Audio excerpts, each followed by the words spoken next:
Did you know there are dead zones in America's national parks where time and logic simply stop? Thousands of people vanish every year under the exact same bizarre conditions. They disappear in seconds, just a few feet away from their groups. And the search dogs, they lose the scent instantly. But what no one tells you is what happens to the few who actually come back. It's worse than staying lost. They don't remember anything except for one thing, the silence. A silence so heavy it hurts your ears. I'm Sthefan Wells, and today on Nightmare Chronicles, we're opening the missing 411 file.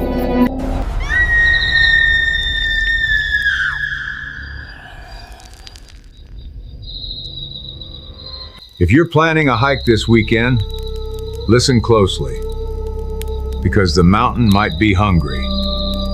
Investigator David Paulides looked into these cases for decades and found patterns that defy science. People vanish near berry bushes or granite rock formations. It's always the same, strange markers. Often, a sudden storm hits right after they disappear, washing away every single trace of evidence. Imagine a 3-year-old boy climbing a 7,000-foot steep mountain in a blizzard, alone. It's impossible, but it happened. He was found days later, not a scratch on him, but his clothes were perfectly folded, right next to him. When asked how he got there, he pointed up and said, "The bear man carried me." Not a bear, not a man. Something that doesn't belong in our world. Something else. The mountains aren't just rocks and trees. They are a living, breathing predator waiting for a mistake. There are clusters, specific spots where people vanish more than others, like they are being harvested. And the strangest thing, they are often found in areas that were searched 10 times before, like they were dropped back from above, or from another place entirely, another dimension. The Granite connection is real. High radiation, or just a conductive material for a portal? Whatever the reason, the Granite Mountains of America have a secret they aren't sharing. I once met a park ranger who retired early because of a case in Yosemite. He was never the same. He was looking for an experienced hiker who vanished on a flat trail. No obstacles, no danger.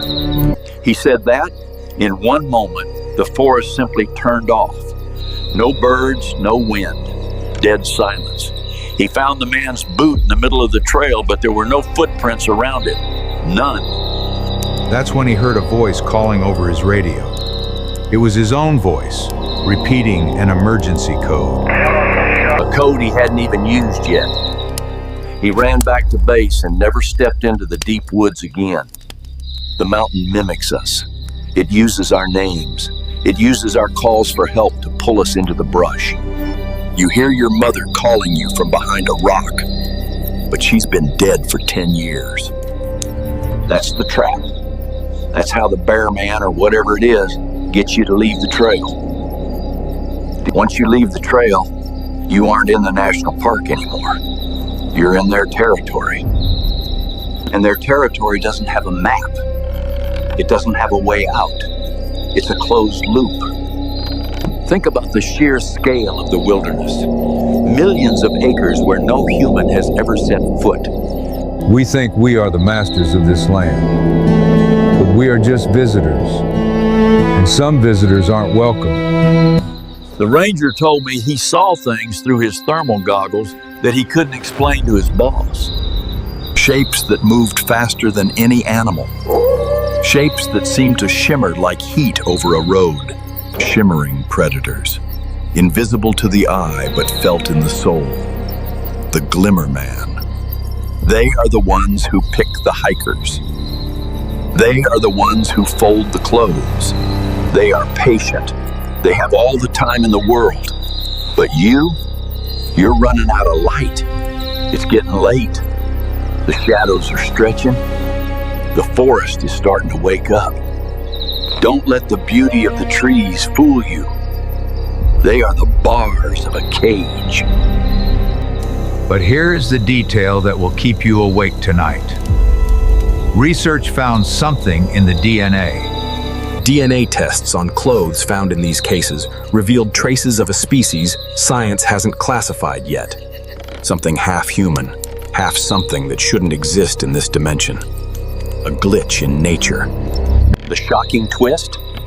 Some of those who returned had their internal organs completely inverted, like they were turned inside out and sewn back together by something that doesn't understand us. Their hearts were on the right side, their livers on the left. It's called situs inversus. How does that happen? Unless they were pulled through a mirror made of granite and fear. The bear man isn't eating them, he's studying them. He's trying to put them back together. But he's not a surgeon. He's something from a place where left is right and up is down. Imagine waking up in a hospital and your own body feels wrong because it's literally inverted. That hiker in Yosemite, they found him 2 years later on top of a peak no one can climb. But he wasn't speaking English. He was speaking in rhythmic clicks. And his eyes, and if they weren't human anymore, they had horizontal pupils like a goat's. They took him to a facility. He vanished from there too. No door was opened, no lock was broken. He simply stepped into the wall and became part of the shadow. He went home. The mountain doesn't just take people, it converts them. It recruits them. Those bear men, they used to be hikers. They used to be 3-year-old boys in berry bushes. The clothes are folded because they don't need them where they are going. They are becoming something new. It's a cycle as old as the mountains themselves. A harvest of the lost. And the harvest is never over. There's always room for one more on the map. The mountain isn't just land, it's an organism. And sometimes it decides it's time to eat. So if you go out there, if you see those berry bushes or those granite peaks, stay alert. Don't let the silence fool you. That's when they are closest. That's when the radio mimics your voice. Check your compass. If it starts spinning, you've already crossed the line. You're already gone. Keep your group close. Don't let anyone fall behind. Not even for a second. The missing 411 isn't a theory. It's a warning. A map of the places where we aren't at the top of the food chain. I've seen the maps. I've seen the red dots. They are everywhere, waiting. This has been Sthefan Wells for Nightmare Chronicles. A story of the land that takes what it wants. If you want to know how not to become just another number on a map, subscribe. Hit that notification bell. The mountain is always watching, and so are we. Comment below, have you ever felt watched on an isolated trail? Tell me your story. I read every comment. Sometimes the stories you tell are scarier than the ones I find. Stay on the trail and never, ever look back. Something might be following your voice. Keep your eyes open. Good night. Stay safe. This is Sthefan Wells, signing off.